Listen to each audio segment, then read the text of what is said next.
40 seconds before the top mark. We're sailing along at about 12 knots of wind, and everything's pretty benign. Heading towards the top gate for the last time, 35 knots, American Magic. This will be a huge weight off the shoulders. About 20 seconds before the left turn, breeze comes up to 16, 17, and you can hear the audio on board, and the breeze goes left, so you hear a little bit of high pitch from easing the jib. As we go into the maneuver, Dean makes a clear call, left turn. He'll stay to leeward for the bear away. And as we go to bear away, basically, about a 23.5 knot puff dropped down on top of us, and over she went. 3, 2, 1, and again now. Whoa, hang on. American Magic. My And goodness. they are over. Take Capsize, take Capsize.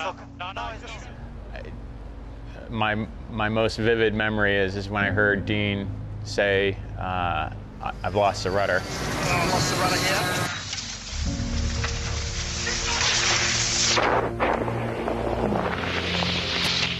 I basically, I'm clipped into the boat, so I went to eject myself out of the boat, and my clip didn't come undone, which straight away got my cackles up, and so then I went for the knife, and the cockpit filled up straight away, and it very quickly went from everything's in okay to a pretty high fever from my perspective, as I straight away was underwater and pinned underneath the mainsail. As Sicho went by me, he could see that my head was underwater and that I was trapped. Cooper grabbed his knife and cut the left one and got me out. From there, all four of us popped out from underneath the mainsail and did the head count, and we were all, everybody was safe. We counted all 11 people, so it looked like all people were accounted for, all 11 crew members.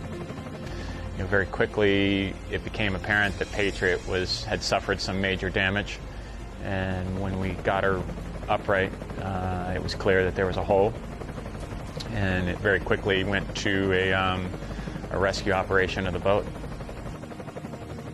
At the time, it felt like we had one air pocket in the boat that was keeping her afloat. I think we all thought the boat was going to sink. When Gies raised the orange buoy to the top of the mast, that to me is like a telltale sign that, and he's one of the boat captains. That's a telltale sign that he's preparing for something that is inevitable. So at what point did we realize there was a hole? I think it was within the first 3 minutes when Chase 3 picked up a piece of floating carbon. What caused the hole is that there's some transverse structure in the bow of the boat that, the impact of the hull to the water was quite significant, and basically that structure guillotines the panel out of the boat. It's going to be a hard maneuver. It's going to be a real hard maneuver. Turning down in 3, 2, 1, turning down now. Oh, I lost the rudder here. In that situation, the boat's designed for a certain amount of impact, but having watched and looked at the pictures, I can tell you we were well beyond the threshold.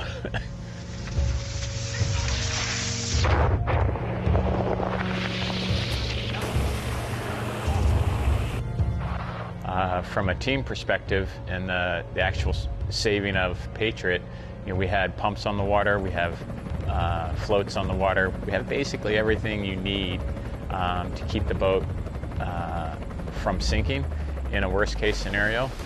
And I would say in retrospect, we were probably a bit underprepared. And we had, and I say that only because we ended up with 16 pumps in the boat. We put 6 of our pumps in the boat. It wasn't enough. We attached all of our marks to the bow and to the stern of the boat, and that would have kept her, had she actually gone underneath the surface. I mean, well, she was, but had she gone completely under, the boat would have floated, a meter below the surface with everything that we had. As we later understood it a little bit more, we only needed enough to float about 4 tons, and we had more than that to keep the boat, with the buoyancy of the water as well. we received some incredible support from the New Zealand authorities, from the fire and rescue. The local authorities showed up with pumps. We received incredible support from, truly unbelievable support from Team New Zealand, from Ineos and Luna Rossa.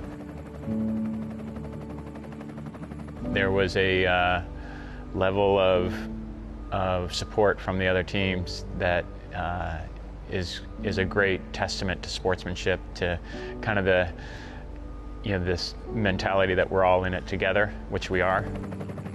I think I have an overwhelming sense of pride, not only in how our team handled the situation, but how the sailing community here in New Zealand handled the situation. The infrastructure that they have in place on the water from a Auckland community perspective was bang on.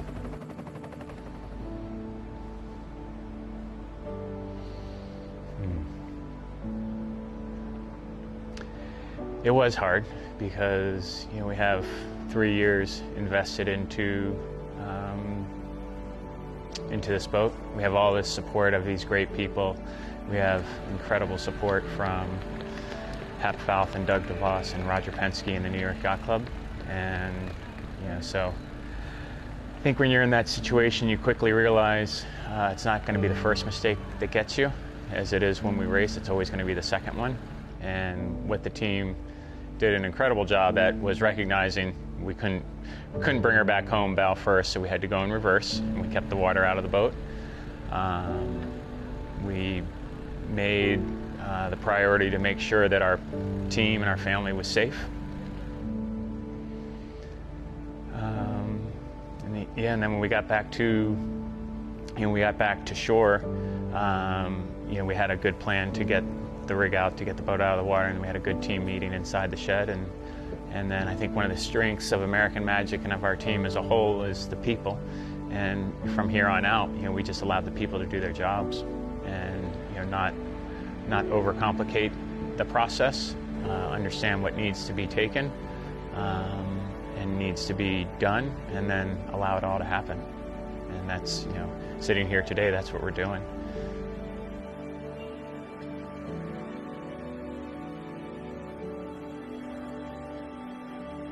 Right now, you could probably drive your car into the hole that's in the side of the boat. Small car, but a car nonetheless. But thankfully,